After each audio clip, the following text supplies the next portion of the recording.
નમસ્તે, વનક્કમ, કેમ છો? મજામાં? ઘણી ખંબા, सत श्री अकाल।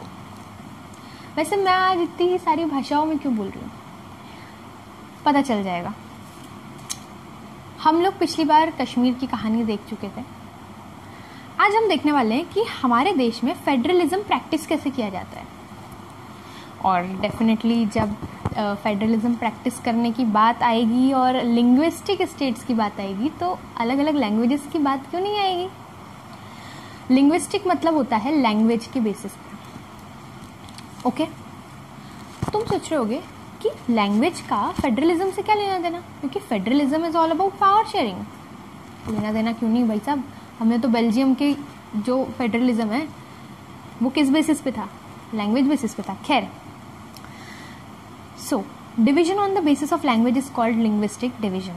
After independence, boundaries of old states were changed to create new states.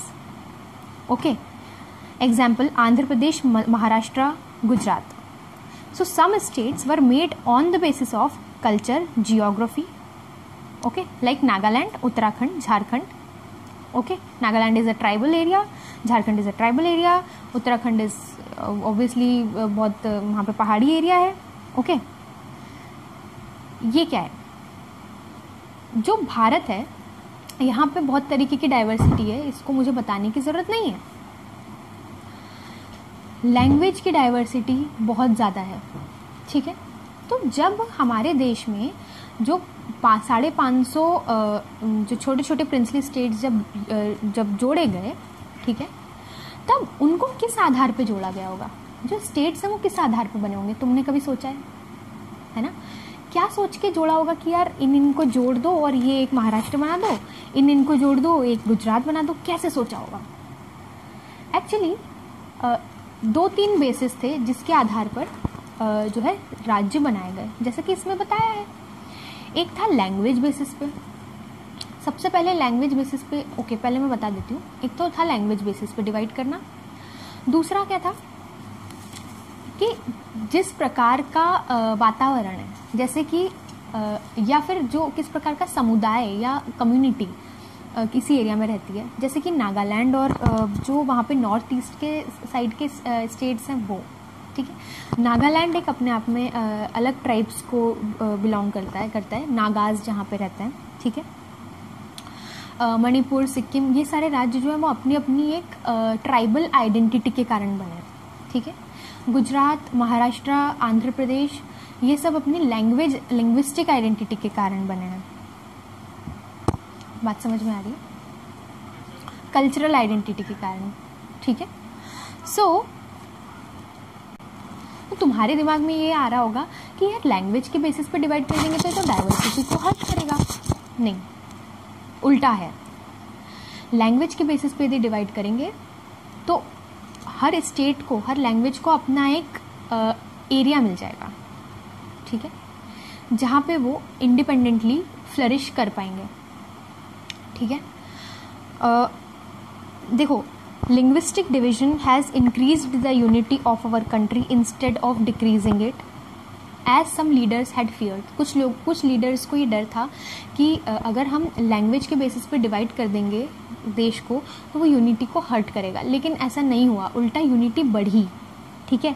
It has also made it administration easy. अब देखो ऐसा क्यों, एडमिनिस्ट्रेशन मतलब कि जो काम काज है, जो सरकार, देखो स्टेट्स हैं, स्टेट्स अपना काम काज करेगी, ठीक है।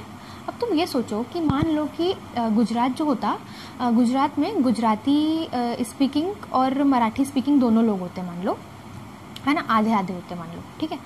तो जो स्टेट गवर्नमेंट होती उसको कितनी मुश्किल होती काम करने में। अभी क्या है, ठीक है, अभी क्या है कि भाई गुजरात की जो स्टेट गवर्नमेंट है वो जो भी काम कर रही है ना, उसको अपने लोगों तक पहुंचाने के लिए, मान लो कि अभी कोरोना का तुमको पर्चे बांटने, लोगों को अवेयरनेस के, सरकार को पर्चे बांटने, तो वो क्या करेगी, गुजराती में बांटेगी आराम से, क्योंकि मैक्सिमम लोग क्या है, गुजराती जानते हैं, है ना। ज़्यादा से ज़्यादा उसमें हिंदी भी डाल देगी, ठीक है, क्योंकि हिंदी भी जानते हैं।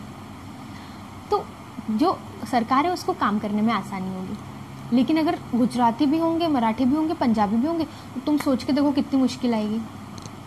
सही है कि नहीं? सरकार को बहुत मुश्किल आएगी, कौन कौन सी लैंग्वेज में डालूं भाई मैं, है ना, ठीक है। और जो सरकार है वो लोगों से उनकी भाषा में कनेक्ट भी कर पाएगी, सही है, ठीक है। ऐसा नहीं है कि इससे यूनिटी कम होगी, उल्टा इससे हम लोगों ने अपने अपने लैंग्वेज को प्रोटेक्ट करते हुए, उसको फ्लरिश करते हुए और जो है डाइवर्सिटी को बहुत ब्यूटीफुल बनाया हुआ है, ठीक है। अब मैं तुमको एक एडिशनल इन्फॉर्मेशन देना चाहती हूँ कि सबसे पहले जो लैंग्वेज बेसिस पे डिवाइड करने की बात की थी वो आंध्र प्रदेश से शुरू हुई थी। आंध्र प्रदेश में तेलुगु बोली जाती है, तो वहाँ पे जो एक लीडर थे, ठीक है, उन्होंने अनशन पर बैठे और उन्होंने डिमांड किया कि जो आंध्र प्रदेश है एक आंध्र प्रदेश बनाया जाए, ठीक है, जो कि केवल तेलुगु भाषी हो, वहाँ पे लोग रहते हों, ठीक है। उन्होंने अनशन किया और उनकी डेथ भी हो गई थी, तो इस वजह से सरकार ने प्रेशर में करा। और जब आंध्र प्रदेश लैंग्वेज के बेसिस पे डिवाइड हो ही गया तो डेफिनेटली दूसरे जो एरियाज थे उन्होंने भी लैंग्वेज के बेसिस पे डिवीज़न की मांग शुरू करी थी, ठीक है। तो पंजाब में एक्चुअली देखो तुमको मैं बता दूं कि जो गुजरात है ना, अभी जैसे स्टेट्स हैं पहले वैसे नहीं थे, यानी जब स्टार्टिंग में जब हम आज़ाद हुए थे उसके बाद जो संगठन किया था स्टेट्स का, वो सारे लैंग्वेजेस के आधार पे नहीं था। ये जो मध्य प्रदेश और छत्तीसगढ़ तुम देख रहे हो ना, ये भी मिले हुए थे, और ये जो गुजरात देख रहे हो ना, एक्चुअली ये भी थोड़ा बड़ा था, यानी महाराष्ट्र का कुछ हिस्सा भी गुजरात में आता था पहले, लेकिन क्योंकि जो महाराष्ट्र वाला एरिया गुजरात में आता था वो मराठी स्पीकिंग लोगों का था, तो इसलिए उसको बाद में फिर सेपरेट कर दिया गया, ओके। देन जो पंजाब था ना, पंजाब और हरियाणा पहले मिला हुआ था, लेकिन हरियाणा में पंजाबी स्पीकिंग लोग नहीं थे, हरियाणवी स्पीकिंग लोग थे, तो फिर पंजाब और हरियाणा को भी सेपरेट कर दिया गया था। ऐसे बहुत सारे स्टेट्स हैं, ठीक है। पहले बिहार और झारखंड भी जुड़ा हुआ था, ठीक है, इसको सेपरेट कर दिया बाद में फिर वेस्ट बंगाल से। वेस्ट बंगाल और बिहार ये सब पूरा मिलके बंगाल कहलाता था पहले, है ना। फिर कर्नाटक जो है वो कन्नड़ स्पीकिंग हो गया, है ना, और केरला और तमिलनाडु तो है ही, है ना, मलयालम केरला और तमिलनाडु जो है वो तमिल, ठीक है। तो ये जो है बहुत सारे सालों में मैप हमारा चेंज हुआ है, अभी स्टेबल हो गया है, ठीक है, समझ गए। अच्छा, और फिर अभी तुमको याद होगा कि तेलंगाना जो है वो आंध्र प्रदेश से एक और राज्य निकल गया है, आंध्र प्रदेश से तेलंगाना, वो उनका अपना एक अलग मुद्दा था, ठीक है। नाउ अब देखो यहाँ पे एक कार्टून है, अयो रामा अम इडली डोसा खाता, लुंगी पहनता, अम कन्नड़ बोलता और वो मराठी बोलता, वड़ा पाव खाता, हमको कुछ समझ नहीं आता। तो मराठी माणूस बोल रहा है, मला पण तुमची गरज नको, ठीक है। तो ये एक कॉन्फ्लिक्ट वाली बात है, ऐसा कुछ, यानी तुम इसको नेगेटिवली मत लेना, ये जस्ट एक मजाक के लिए है। ऐसा हो सकता है कि अरे भैया तुम बिल्कुल अलग टाइप के लोग हो, अलग कल्चर है तुम्हारा, तुम बड़ा पाव खाते हो, तुम, है ना, तुम टोपी वोपी पहनते हो, है ना, अलग टाइप के, और हम इडली खाने वाले लोग हैं ना, हम फकत समझ नहीं आता तुम्हारा, ठीक है। तो वो मराठी मानुष भी बोल रहे हैं, हाँ मुझे भी कोई प्रॉब्लम नहीं है ना, तो हम अलग अलग ही रहें तो अच्छा है। क्या होता है ना, जब अपनों से थोड़ा दूर रहो ना तो प्यार बढ़ता ही है, ठीक है, ये तुमने नोटिस किया होगा। तो दूर दूर रहें लेकिन आपस में मिलते जुलते भी रहें, ठीक है। हम लोग दूसरे स्टेट्स में जाते हैं, है ना, वहाँ की लैंग्वेजेस को सुनकर बड़ा खुशी होती है कि अरे वाह, चलो दूसरी भाषा, बड़ा फैसिनेटिंग लगता है, करेक्ट, ये ब्यूटी है, ठीक है, इस ब्यूटी को हमें एंजॉय करना है। खैर, now let us come to language policy. What is this language policy? तुमको इसमें बहुत सारी इंटरेस्टिंग बातें पता चलने वाली हैं, ठीक है। First of all, no language is our national language. भारत की कोई राष्ट्रीय भाषा नहीं है। तुम बोल रहे हो कि क्या बात कर रहे हो यार तुम मैम, आप क्या बोल रहे हो? हिंदी राष्ट्रभाषा है? नो। भारत के कॉन्स्टिट्यूशन में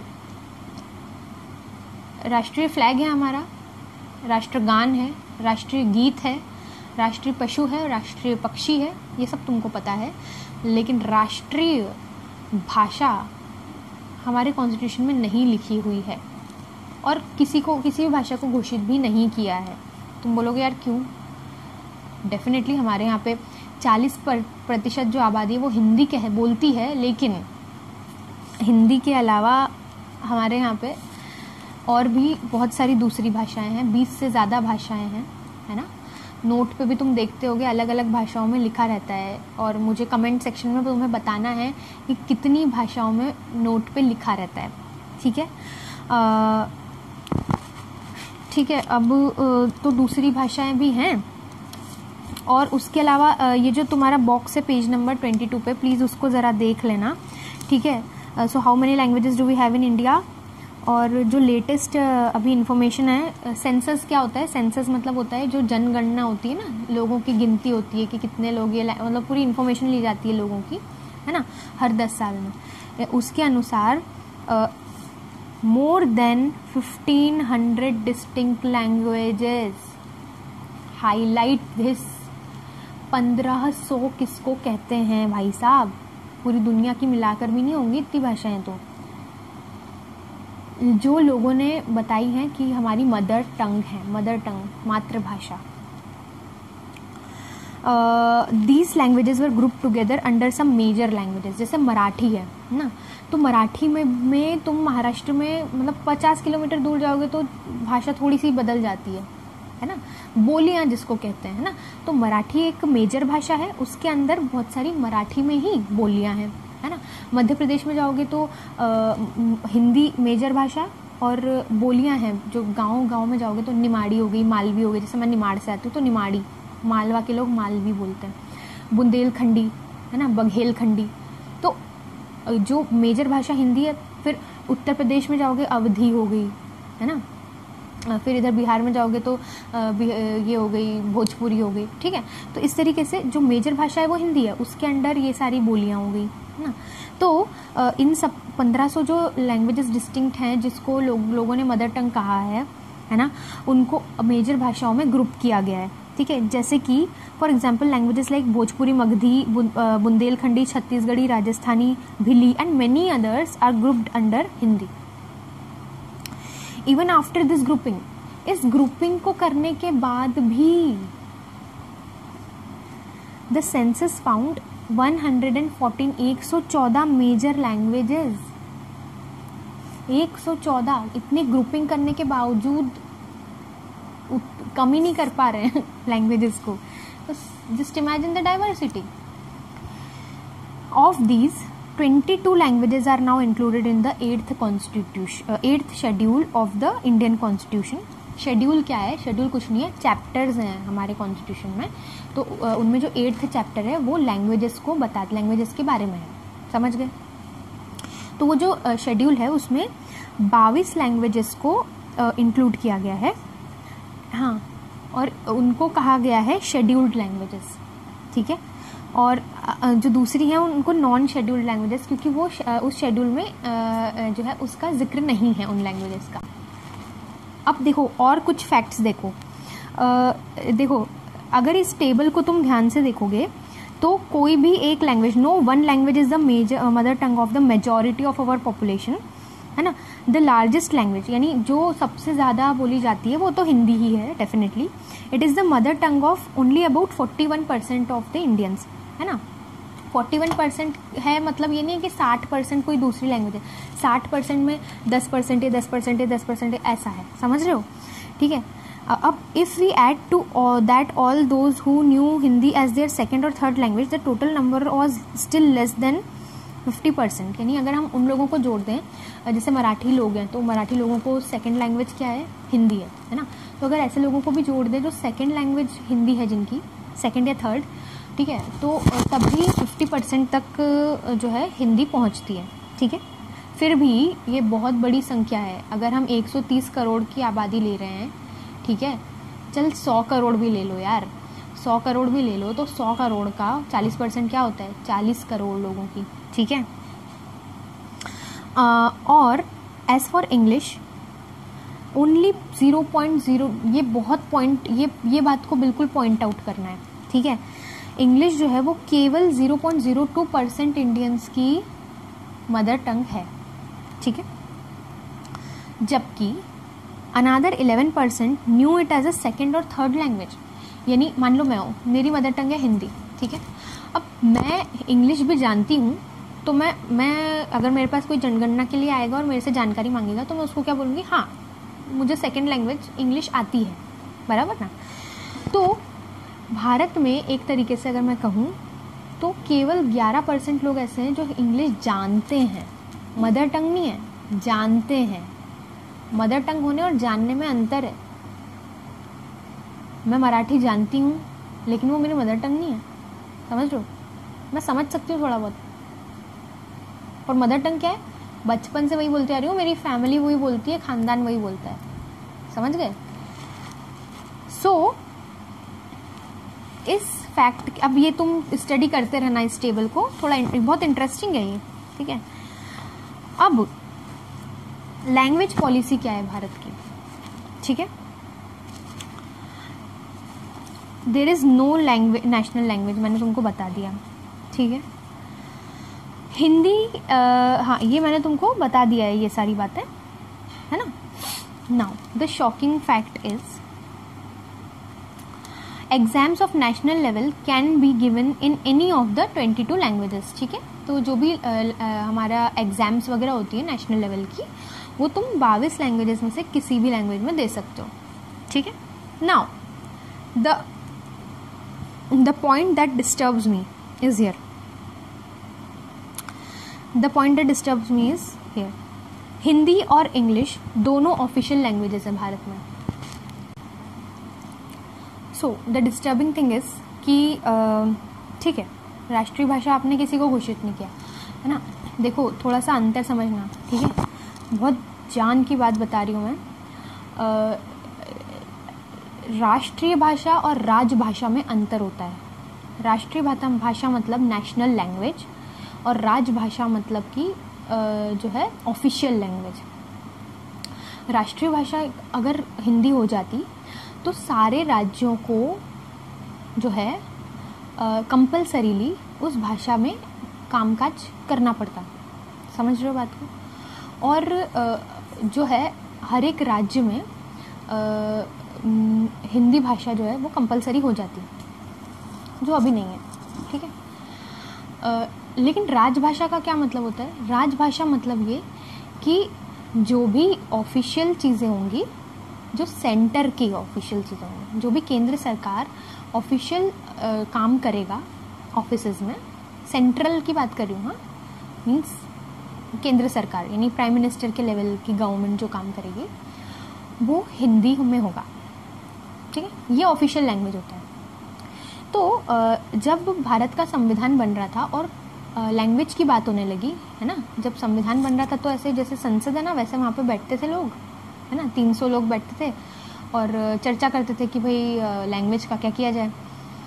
तो जो हिंदी के समर्थक थे उन्होंने कहा कि हिंदी को राष्ट्रभाषा घोषित करना चाहिए, लेकिन जो है जो दूसरे स्टेट्स के लोग थे, जैसे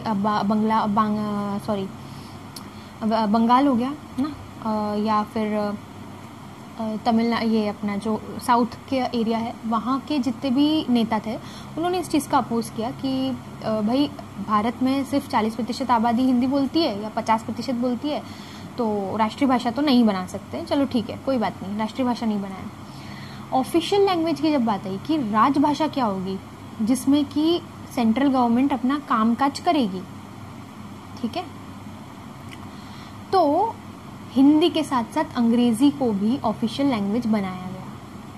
क्यों? क्योंकि सेंट्रल गवर्नमेंट जो काम करेगी, मान लो अगर स्टेट गवर्नमेंट को भी वो पढ़ना हो या पता करना हो, तो एक कॉमन मीडियम होना चाहिए, मीडियम ऑफ इंस्ट्रक्शन होना चाहिए। तो वो कॉमन मीडियम ऑफ इंस्ट्रक्शन हम लोगों के बीच में क्या बन चुका है? इंग्लिश बन चुका है, ठीक है। और एक्चुअली हुआ ये कि ऑफिशियल लैंग्वेज हर एक राज्य की भी अपनी अपनी ऑफिशियल लैंग्वेज थी, ठीक है। गुजरात की गुजराती, बंगाल की बंगाली, तमिलनाडु की तमिल, एट्सेट्रा, ठीक है। तो जो राज्य सरकार है वो इंडिपेंडेंट है, वो अपनी राजभाषा जो है, यानी जो स्टेट की राजभाषा है उसमें अपना कामकाज करे, बराबर है।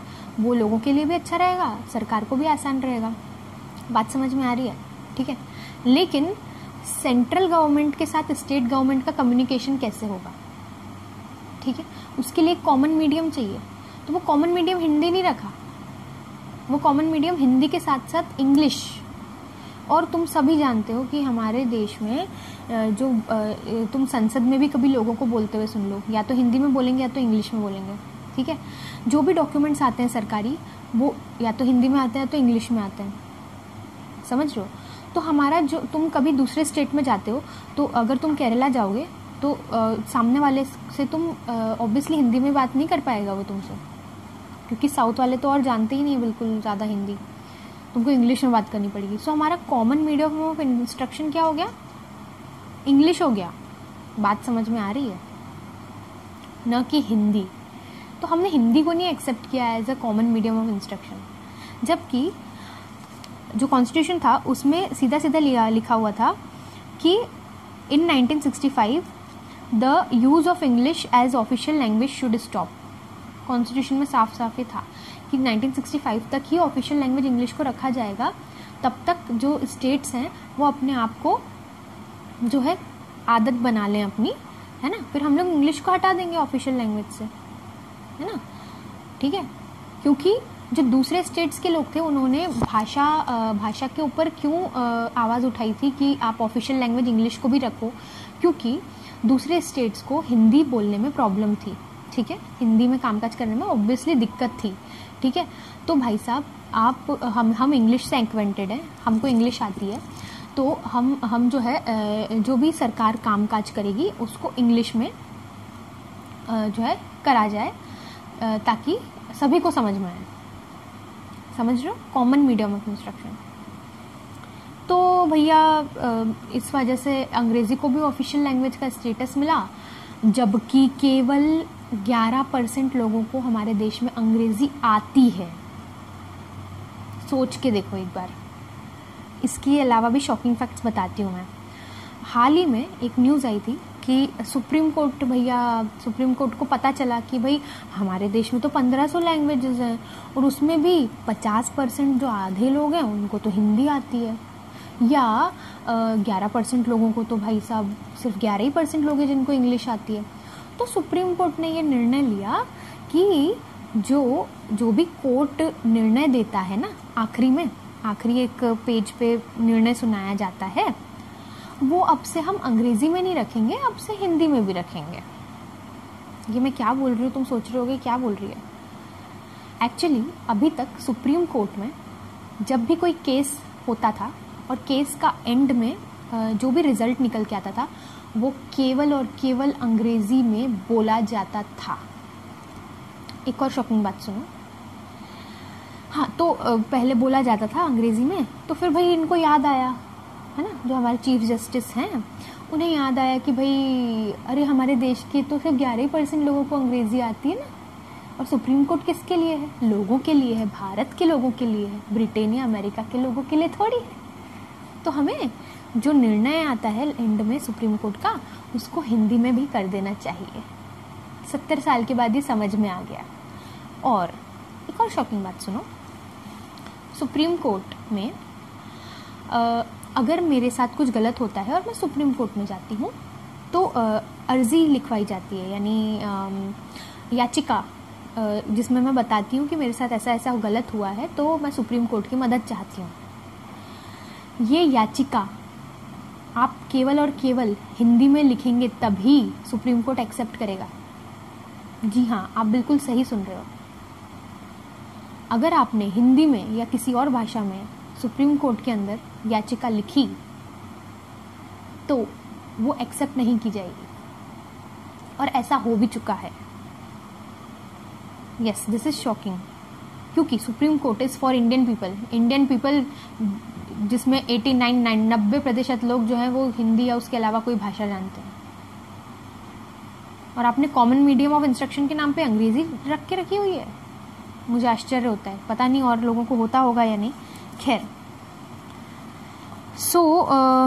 ये था। और हाँ, और एक और बात इसमें है, किताब में जो मैंने इसमें पॉइंट्स में नहीं लिखा है, जो इंडियन पॉलिटिकल लीडर्स हैं उन्होंने भी फ्लेक्सिबिलिटी शो की कि भाई हम हिंदी को किसी पे थोप नहीं सकते। Definitely I agree with this, ठीक है। क्योंकि अगर हम फ्लेक्सिबिलिटी नहीं रखेंगे तो हमारी हालत भी श्रीलंका में जैसी हालत हुई थी वैसी हो जाती, सिंहला स्पीकिंग और तमिल स्पीकिंग लोगों जैसी, ठीक है। तो इसलिए हमें फ्लेक्सिबिलिटी बना के रखना ज़रूरी था। अच्छा, जैसे तुम लोगों ने देखा होगा, अगर तुम महाराष्ट्र में पढ़ते हो, ठीक है, अब मैं महाराष्ट्र का एग्जाम्पल इसलिए देती हूँ क्योंकि मैं महाराष्ट्र में हूँ। तो जैसे तुम स्कूल जाते होगे, जैसे मैं केंद्रीय विद्यालय से पढ़ी हूँ, तो वहाँ पे या रेलवे स्कूल यहाँ पर है एक, तो वहाँ पे कैसा था कि आपको मराठी भी पढ़नी होती थी, हिंदी भी पढ़नी होती थी और संस्कृत भी पढ़नी होती थी, ठीक है। 8th क्लास तक आपको सारी लैंग्वेजेस पढ़नी है। उसके बाद फिर आपको ऑप्शन रहता है, ठीक है, कि आप हिंदी और संस्कृत पढ़ना चाहते हो या मराठी और संस्कृत पढ़ना चाहते हो, इस तरीके से ऑप्शन रहता है। तुमने भी देखा होगा, है ना। तो ऐसा क्यों रहता है कि भैया 3-4 भाषाओं का ऑप्शन रखो, और इंग्लिश तो कंपलसरी होती है भाई साहब। अगेन तुम देखो, भारत जैसे देश में जहाँ पे 1500 लैंग्वेजेस हैं, या उनको ग्रुपिंग करने के बावजूद 114 लैंग्वेजेस हैं, या उसको भी छोड़ो 22 लैंग्वेजेस हैं, वहाँ पर अंग्रेजी कंपलसरी है भाई साहब 12वीं तक, लेकिन संस्कृत सिर्फ 8वीं तक ही, वो भी कुछ मतलब कई स्कूलों में नहीं भी है, कई राज्यों में नहीं है। खैर, तो यानी ऑप्शन रखा जाता है कि क्योंकि मैं महाराष्ट्र में रह रही हूँ भाई, मराठी थोड़ी बहुत तो आनी चाहिए मुझे, वरना तो मेरा जीना मुश्किल हो जाएगा। क्योंकि यहाँ पे सरकारी कामकाज जो है वो अभी जैसे कोरोना वगैरह के जो भी जानकारी आती है वो मराठी में आती है, जो सरकार की तरफ से आती है अधिकतर। So it is important for me to know Marathi here, correct. So इस तरीके से लैंग्वेज की फ्लेक्सिबिलिटी रखी गई है हमारे देश के अंदर, ठीक है। तुम केरला जाओगे तो वहाँ 4 लैंग्वेज पॉलिसी चलती है, ठीक है। संस्कृत पढ़नी है तुम्हें, हिंदी पढ़नी है तुम्हें, ये मलयालम पढ़नी है, या 3 लैंग्वेज पॉलिसी, सॉरी, ठीक है, कंपलसरीली पढ़नी है, ठीक है। सो ताकि फ्लेक्सिबिलिटी बनी रहे और हमें क्योंकि हमारे देश में हमें एक जगह से दूसरी जगह भी जाना पड़ता है, तो हमें मुश्किल ना आए, ठीक है। सो ओके, काफ़ी कुछ हो गया। Now let us come to centre state relations.